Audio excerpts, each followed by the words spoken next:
ஒவ்வொரு நாட்டுக்கும் எல்லைக்கோடு விட்டது அந்த நாட்டுக்குள்ளார அந்த வளமையும் அந்த சுதந்திரத்தையும் முழுமையா அனுபவிக்கிறதுக்காக. ஆனா அது என்ன சாபமோ தெரியல,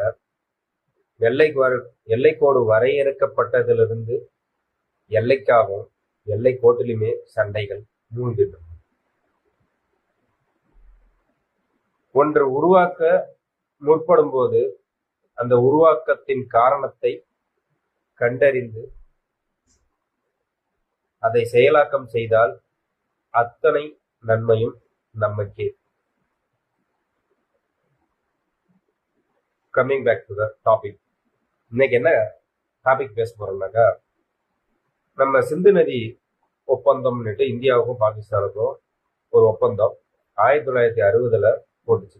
அதாவது நம்ம இந்தியா குடியரசு ஆனதுல இருந்து 3 வருஷம் கழிச்சு.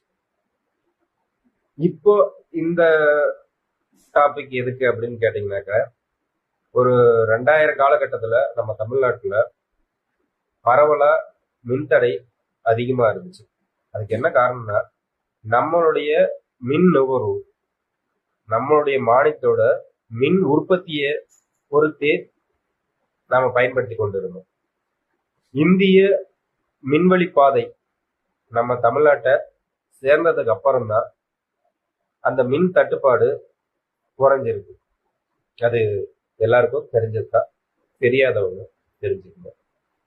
இப்போ நம்ம இந்தியாவில் உற்பத்தி ஆகிருக்கிற மின் அளவுல இன்னும் ஃபியூச்சர்ல அது அதிகரிக்கக்கூடும்.